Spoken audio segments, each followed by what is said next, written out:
여러분 안녕하세요. 내가 아는 시인입니다. 오늘은 제 주변 친구들을 모아 왜 워홀을 퍼스로 왔는지 그리고 기본적인 질문들을 하려고 합니다. 일단은 자기소개를 하자면 안녕하세요. 저는 26살이고 워홀 온 지 3개월 차 되어갑니다. 지금은 하는 일이 없고 일 계속 찾고 있는 중입니다. 안녕하세요. 저는 노아라고 하고요. 저는 호주 온 지 이제 1년 3개월 정도 지났고 퍼스 온 지는 한 3개월 정도 됐고 지금은 마이닝으로 다니고 있습니다. 저는 25살 천훈이라고 하고요. 퍼스에 온 지 2개월 정도 됐고요. 현재 용접합니다. 용접. 저는 25살 조이라고 하고요. 호주 온 지는 1년 2개월 정도 됐어요. 그리고 지금은 파이포 마이닝 유틸리티 하고 있습니다.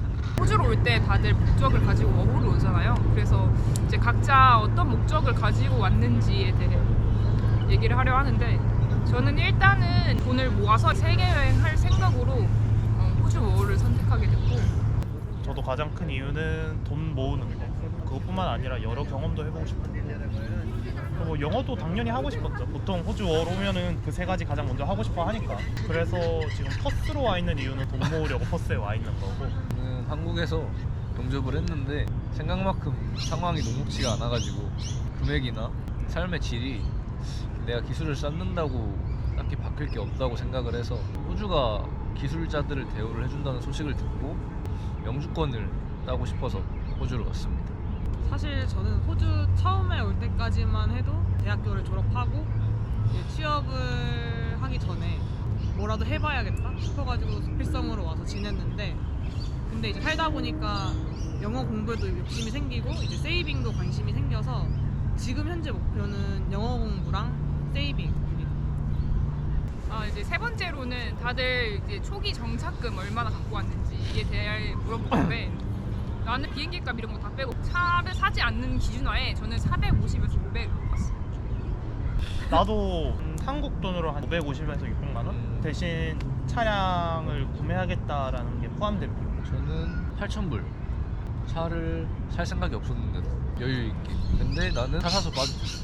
차가 거의 5,000불 이상 나갔으니까. 저는 차 살 생각이 없었고 호주로 들어오자마자 이제 세컨을 따로 농장으로 갈 생각이었기 때문에 딱 200만 원을 환전해서 왔어요. 이게 몇 년 전 이야기죠? 작년 얘기입니다. 작년 얘기야. 작년 기준으로 그 시드니에서 2주 있다가 바로 농장으로 갔기 때문에 그렇게 돈 쓸 일이 사실 많지 않았고요. 그래서 저는 200만 원을 들고 왔어요. 충분했어. 사실 조금 쪼달렸어요. 그게 이제 통장 잔고가 줄면 줄수록 약간 조바심이 생기기 때문에 사실 근데 정착금은 많으면 많을수록 좋지. 좋은 것 같아요. 맞지? 다들 많고 많은 지역 중에 왜 퍼스로 왔는지 일단 나는 처음에 오기 전에 퍼스 아니면 불번 둘 중에 하나 고민을 했었거든. 근데 퍼스는 약간 한국인도 적고 다른 지역에 비해 그리고 이제 그때 마이닝을 알게 됐어. 근데 뭐 2주 스윙하고 1주는 놀러 다닐 수 있다, 워라밸 챙길 수 있다 해갖고 그거에 혹해갖고 퍼스를 끊었지. 근데 끊고 나서 마인이 너무 뚫기 힘들다는 거야. 그래서 포기를 했는데 이미 퍼스로 끊어놨잖아. 어쩔 수 없잖아. 그래서 그냥 오게 된 거야. 그렇게 해갖고. 나도 똑같이 퍼스로 가면은 뭐 마이닝 생활을 하면 돈을 좀 잘 모을 수 있다라는 얘기도 들었었고 새로운 경험도 할 수 있으니까 그래서 퍼스로 왔었고. 나는 말했다시피 용접을 하기 때문에 솔직히 호주 전역에 나한테 영주권을 받기 위한 스폰서를 해줄 수 있는 회사만 있으면 어디든지 상관이 없었거든. 근데 퍼스가 뉴스에서 봤는데 세계에서 가장 인건비가 비싼 동네래. 그 말은 노동자들한테 좋은 환경이잖아. 실제로 브리즈번에서 용접을 하는 거랑 퍼스에서 용접을 하는 거랑 시급이 5불 정도 차이가 난단 말이지. 근데 수요가 있냐? 퍼스보다. 왜냐하면 퍼스는 마이닝이 있잖아. 근데 마이닝을 가려면 건물들이나 막 큰 탱크 같은 것들, 구조물들을 거기서 못 만들잖아. 왜냐면 철자재를 가지고 와서 거기서 다시 만들려면 엄청난 그 운송비가 들기 때문에 보통 이제 퍼스 주변에 있는 공장에서 마이닝 장비를 만들어서 통째로 실어다가 마이닝을 날른단 말이지. 그렇다 보니까 자연스럽게 퍼스는 용접이나 제조업 쪽이 많이 발달을 했어. 철로 만드는. 그래서 생각 이상으로 일 구하기 쉽다는. 그러면 자연스럽게 회사가 많으니까 나에게 기회를 줄 수 있는 회사도 많겠다 해서 퍼스로 왔지. 사실 나도 이제 처음에 정착한 도시는 퍼스가 아니었는데 퍼스에 온 이유를 꼽으자면 마이닝 때문에 퍼스에 온 거지. 그러면 다들 여기 와서 자격증 뭐 땄어? 저는 아무것도 없습니다. 와. 화이트 카드도 없지. 화이트 카드 없습니다. 포키 없습니다. 드라이버 라이센스도 없습니다. RSA. 없습니다. 없어. 아무것도 없습니다. 진짜 근데 저는 유틸합니다. 마이닝. 잘 그린 케이스입니다. 여기 진짜. 성공자. 여기 진짜 성공자. 이 친구 보고 오면 안 돼요. 근데 저는 정말 특이 케이스고요. 나는 화이트 카드, 워킹 하이츠, 그다음에 컴파인드, 가스 테스트인가? 저는 포키랑 화이트 카드밖에 없어요. 저도 포키랑 화이트 카드를 맨 처음에 왔을 때 땄었고 퍼스로 넘어오면서 워킹 레이츠, 컨파인드 스페이스, 가스 테스트 보통 이렇게 세 종이라고 하는 거를 그치 땄었고 그치 그치. 그다음 거기에 EWP라고 하는 그 하이리스크 자격증이 있어요. 그거 하나 있고 사람 그것도 타가지고. 오버 11이랑 언더 11은 나뉘는데 보통 오버 11을 따야 되고 언더 11은 크게 마이닝을 할 때 적용 할 수 못 없어. 받아. 그럼 지금 다들 각자 하고 있는 일에 대해 필요한 자격증 뭐가 필요해? 나는 일단 지금 TA랑 유틸리티를 같이 하고 있으니까 유틸리티 할 때 필요한 거는 없지? 근데 요구하는 것들은 대부분 있지. RSA를 보통 대부분 요구하고 그다음에 포크리프트를 요구하는 곳들이 있어.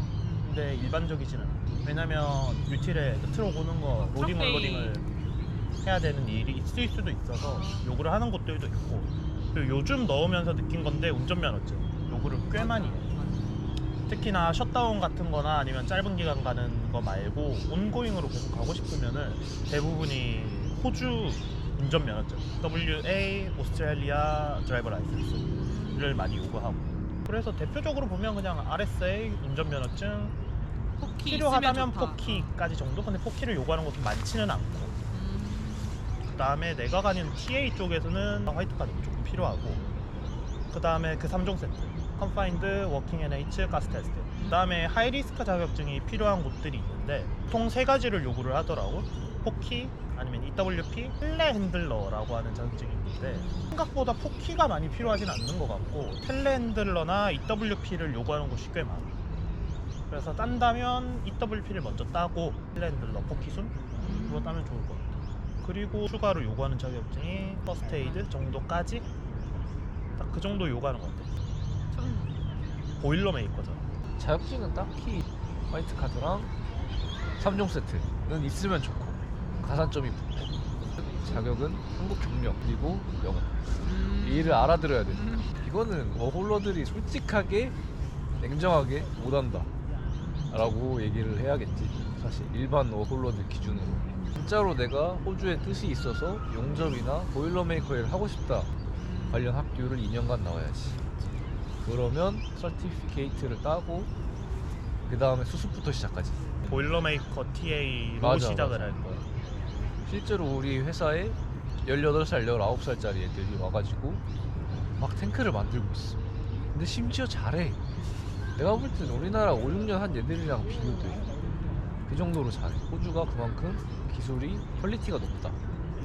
하고 싶은 말은 한국에서 최소 3년 정도는 현장에서 경험을 해봐야 여기서 보일러메이커나 용접사로 최하, 중하 실력 정도는 되겠다.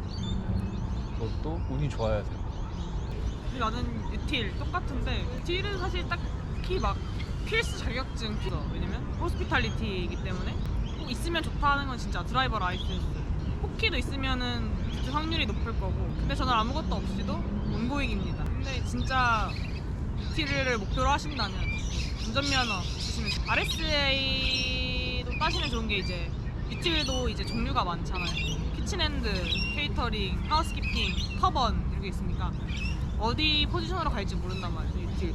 그러니까 이제 터번에서 일하려면은 RSA 필수니까 하시면 좋을 것 같아요. 그리고 지금 현재 하고 있는 일의 장단점. 우선 장점 먼저 얘기할까? TA 기준으로 장점은 일이 힘들지 않다. 그리고 책임감이 필요 없다.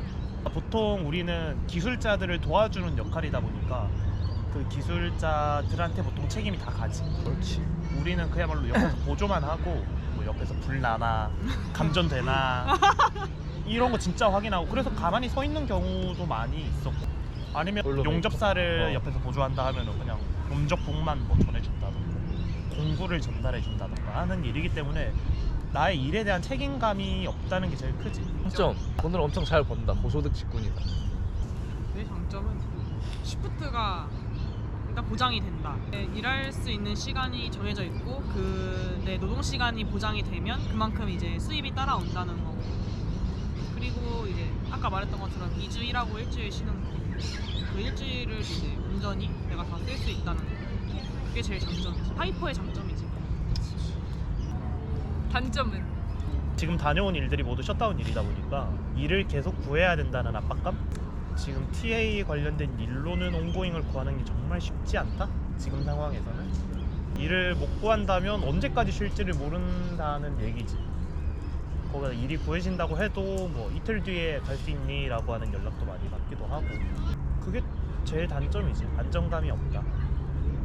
단점, 책임감. 워홀드 분들은 이제 두 가지로 나뉘잖아. 캐주얼과 풀타임. 크게. 나는 근데 ABN이란 말이지. ABN이 뭐냐면 개인 사업자. 쉽게 말하면 그 회사의 하청으로 들어가는 거지. 나도 사장, 얘도 사장. 이거의 단점은 뭐냐? 이 회사에 일이 없으면 자연스럽게 이 사람은 하청을 내칠 수 있는 거야. 풀타임 같은 경우는 일이 없어도 어떻게든 이 사람 출근을 시켜야 된단 말이야. 왜냐하면 정규직이니까. 근데 호주의 특성인지 모르겠는데 나도 이제 주변에 용접하시는 분들이나 얘기 들어보면 풀타임은 거의 없어. 다들 ABN 아니면 파트타임, 캐주얼. 대신에 돈은 많이 되지.